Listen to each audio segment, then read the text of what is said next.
ألم تر كيف فعل ربك بأصحاب الفيل جولي بصيفة السلام عليكم ورحمة الله وبركاته. خبجمتوتا في دعوتوتا حواس خينا أكمل جرتان فيادا سينجتا وياران تنا بكروتا لما ببريدو بكلا أما لفادو فاجرو نما لما جدتي الأرقبة ما ياران تنا إنساني وجه ولا سمبرسيسا نولي انترتيغاري مكان كين حمدي محمد حسن أي حمدي محمد حسن أتو مكان كين بريتو جعفر بريت جعفر ما شاء الله. وأنا سنغافدو ندي بسلامة إيه إيه أيه.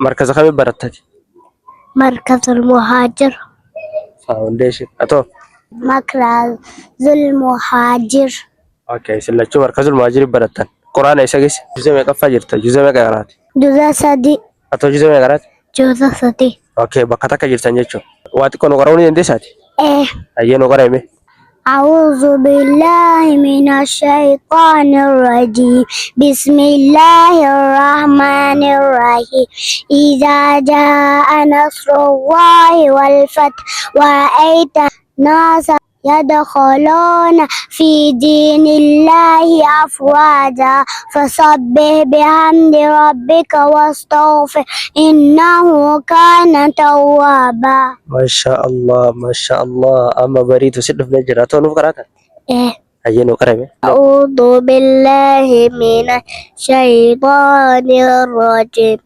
بسم الله الرحمن الرحيم ألم تر كيف فعل ربك بأصحاب الفيل ألم يجعل كيدهم في تدليل وأرسل عليهم طيرا أبابيل ترميهم بحجارة من سجيل فجعلهم كعصف مأكول. ما شاء الله aboo ijoolleen jajjabaatanii akkam ni beektan quraana ما شاء الله hayyee ijoollee akka deetiif haadholii ijoolleetiif maal laamtan Jabaadhaa baradhaa ijoollee barsiifadhaa ifiifedhee baradhaa isinii jechuun barbaada. ما شاء الله dhaamsa guddaa kana isin dhaamtee jirti hamdiin jechuun mee bariitu noo waan jettu waliin lalla atoo mee ijoollee akka teetiitii fi haadholii ijoollee akka teetii qabduuf maal laaftaaf Jabaatanii akka baratan diinarraa akka ijoollee guddifatan isiniin jechuu barbaada. Galatoomaa. hayyee osoo hin xumurre duratti nama achi keessa si as laalu keessa nama si bira hin jirre nama salaamtaa jettuun ni qabda eenyu salaamtaa jechuu fedha Daadaa tiyya. maashaallah adaadaa teetam Husniyaa. okay husniyaa esertisi Kanaadaa. okay achi laali salaamtaa jeen achi keessa Assalaamu alaikum warahmatullahi wabarakaatuh. Si jaaladhaa daadaa tiyya. Nagaan na jiraadhu. maashaallah adaadaa bariituun gaafa olaal nagaan naa jiraadhu siin jaaladhaa siin jette hamdiinoo maal jetti atoo eenyu salaamtaa jette Ummaa tiyya.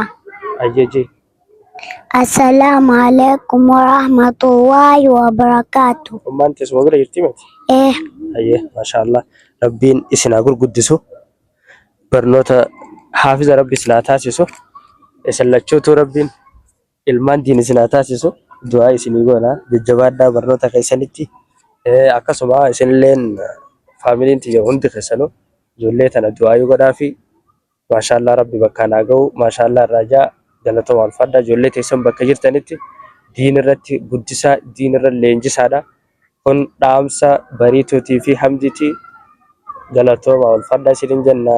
Assalamu alaikum warahmatullahi wabarakatuh.